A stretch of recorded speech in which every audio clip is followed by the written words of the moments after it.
Hi, I'm Kellie Murphy-Ringate, Fire Inspector and Public Educator for the Excelsior Fire District, and welcome to First Responder TV, your local public safety source, featuring training exercises, safety tips, and much more.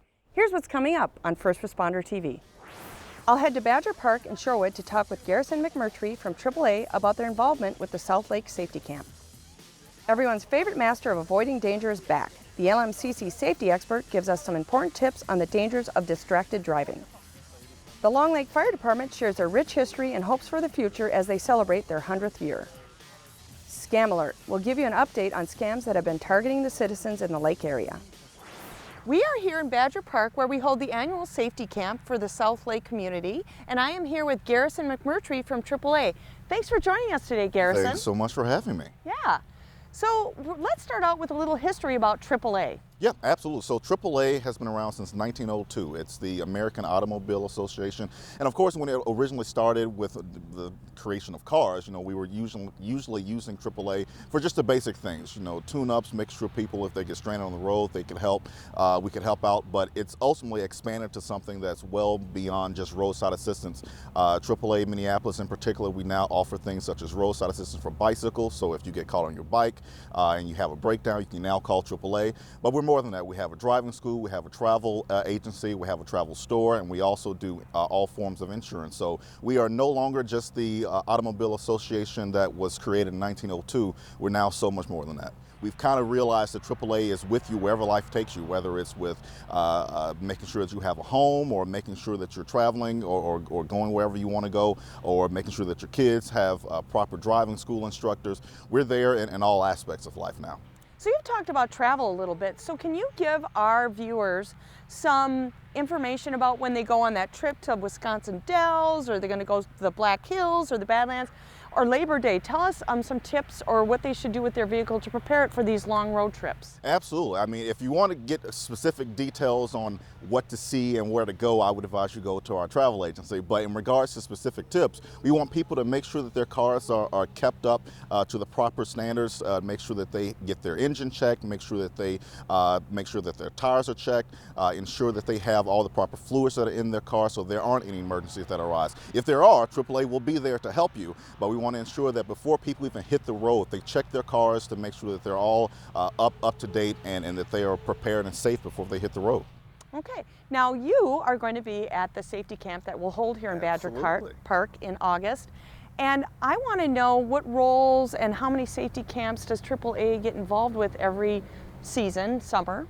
So the great thing about AAA Minneapolis in particular is something that a lot of people don't know, and the fact that we have a separate nonprofit foundation. It's opposite of AAA Minneapolis, which is just, the roadside assistance, travel, etc. But our nonprofit is something that deals heavily with our community and things such as the safety camp. So our Foundation for Traffic Safety, we've been working with safety camps for many years now, and we do a lot with these camps in regards to bike safety and bus safety, providing helmets to kids and explaining to them how to properly wear helmets.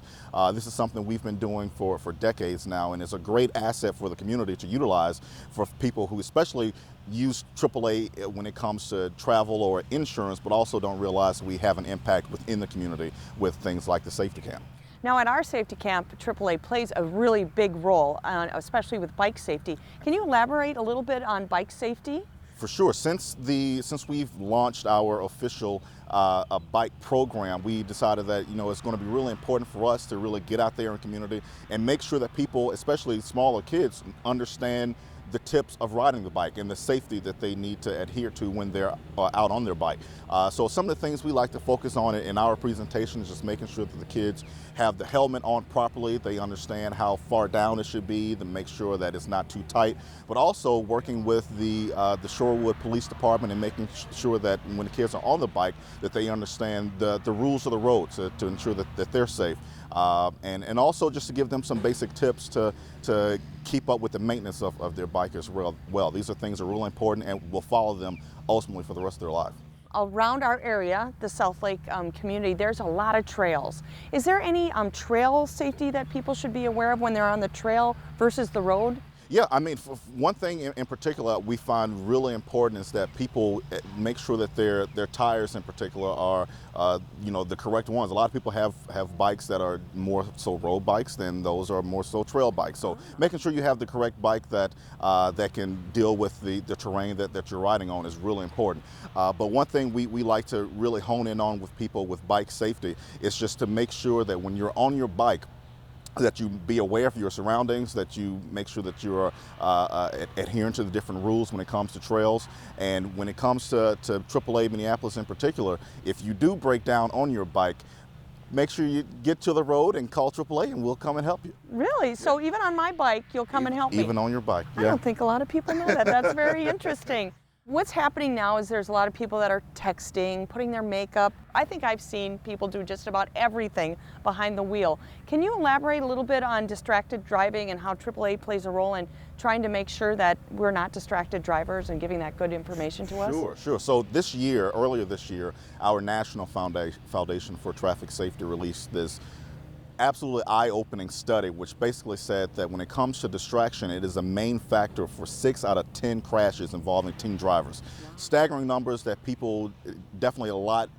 It was a lot more than many police reports had even estimated. So after we released that study, it really was important for us to get out there full force and explain to people, not only teens, but also adults, the importance of not being distracted while you're driving. You know, at our office in St. Louis Park, we have a driving school, and our driving school instructors really try to express the importance of not being distracted to a lot of the novice drivers. And in doing so, we explain to them, you know, there are 3 types of distractions. There's cognitive, there's physical, and there's visual. And many people don't understand that some of the smaller things that you do behind the wheel is actually a distraction, whether it's dealing with the kids or putting on makeup or even eating that breakfast food before you head into work.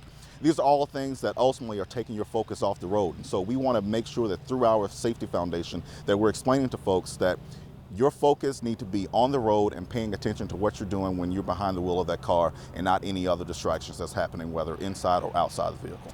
Oh, now is there anything else you want to tell us that we might have missed today? Well, I mean, at the end of the day, AAA Minneapolis, we are really active within our community. We do a lot with not only safety camps, but working with other organizations to ensure that people understand the rules of the road and that we promote traffic safety to all people throughout the state of Minnesota. And we are happy and excited to continue to expand our programs and really show the community what we're about. That we're not just roadside assistance, we're a lot more than that.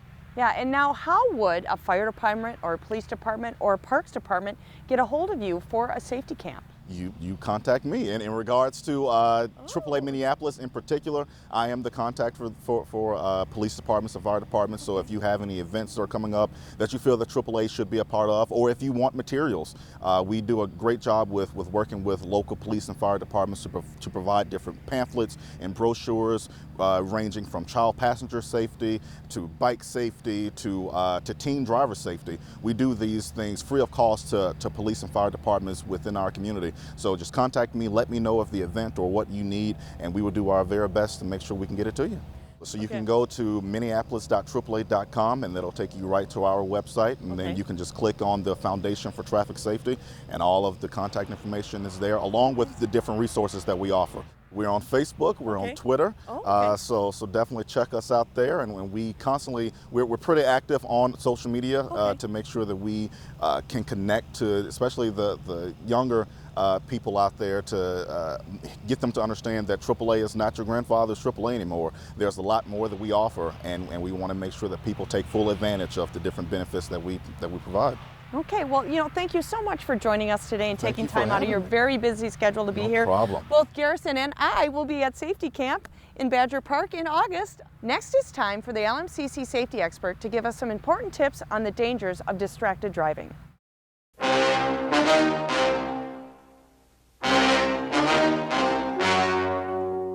story you are about to see is true. The names have been changed to protect the innocent.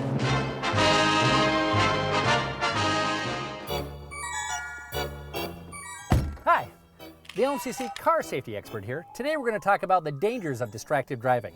Physical distractions need to be avoided at all times. That means keeping your eyes on the road and your hands on the wheel. 10 and 2 for this guy. Well, safety awaits. Let's go. Silly me, I almost forgot. I'll get this out of the way. All right, that's better.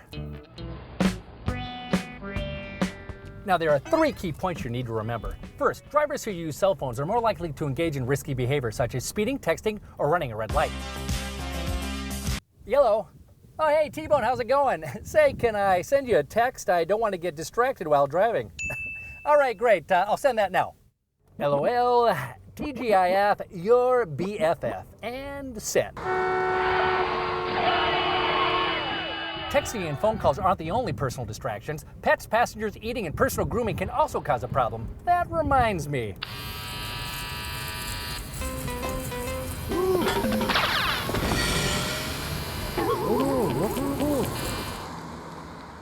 And most important, distracted driving contributes to 16% of all fatalities, leading to 5,000 deaths a year. What? I'm about to hit a light pole! Phantom Menace. This is all your fault, camera operator. Oh, hi, officer. You're under arrest. Oh, I guess distracted driving does have consequences. Am I going to jail? Yep. Well, until next time, officer, can we at least stop off for ice cream? I don't think so. Bye.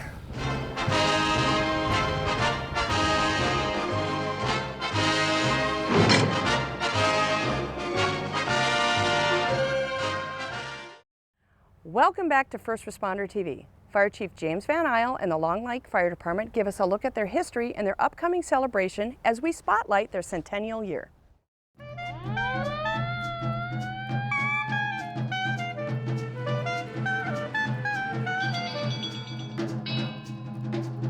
The Long Lake Fire Department began in 1915. We are going to celebrate its centennial this September on the 19th at the Long Lake Station 1. We do have a memorial. On our memorial we have probably close to 100 names, and every person on there has been important to it. We have a number of what we call charter members on there, and of them probably the one that stands out most would be Sam Rettinger. Sam actually owned the Ford dealership in both Long Lake and Wayzata, and he was the first chief of the fire department back then. It was a 1921 Ford Model T fire truck that was our first vehicle. The call volume in a year might have been 20 calls until post-war time. The advent of World War II brought in a bunch of new members, a new age group of guys coming home, and so that group of guys carried the fire department from the early 50s on up into about the time that I was getting on in the 70s. A lot of the members that are on our department grew up in the area, went to school in the area, and they show a lot of community pride. We've been involved with the festivals, whether it's Buckhorn Days or Summerfest now or Corn Days. We're here to help wherever we can. The community would remember the Buckhorn Fire. That was certainly a major institution. It was probably what Long Lake was known for, was the Buckhorn Cafe at the time. The fire department raised most of their own money. When we look back at the significant changes, that was raised by money from the fire department raising themselves and from the auxiliary, which back then was mainly the wives of the firemen. Steve Becker was the last paid-on-call fire chief, had drew up some hand sketch drawings. It would be great if we had some sort of signage memorial, to remember the people that came before us. And what we have right now is an amazing Maltese cross with granite slabs. Hopefully that's going to be there for, another 100 years. The first couple of years we worked out of garages. Shortly thereafter, the first city hall is where the rooster is right now. When I was growing up, that was the fire station. In 1968, they bonded for a new fire station. We were in that until Highway 12 project was coming through, which was very good for us because that meant that we got to build a new station. Shortly after that, the city of Orono decided they were going to build a station in the Navarre area, and that's now where we have Station 2. It's where it is today, all due to that history and those personnel that came before us. Our centennial event, we want this event to be for everybody. Parade's going to kick off at noon. It'll start at Orono Orchard, go down Watertown, and then hang a right on Willow, and it'll drive right to the fire station, and that's where it ends. Everything starts up right after that, so I'll have the kids zone, the inflatable type stuff, the brat stand. Live music will start at about 2 and kind of run all the way through. We have a great lineup of bands. Fireworks is going to be about 8:30. That's typically sunset at about that time. And then that last band, Lost Highway, is going to kick off at about 9. What makes me proud is when I hear from the community about the other things that they're doing, whether it be helping at Summerfest, or your firefighters came and, they helped us with our fire prevention class over at the daycare the other day, and the kids loved it. It's what they do that makes this fire department so special.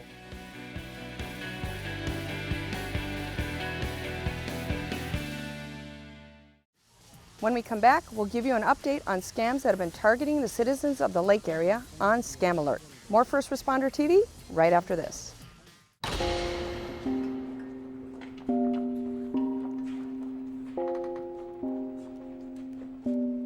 Different words describe different people. But in the eyes of the law, there's one that fits us all. Human right number 7. We're all equal before the law. What are human rights? Find out at youthforhumanrights.org. It's time for Scam Alert. This segment alerts the public on scams that have been reported to local police departments.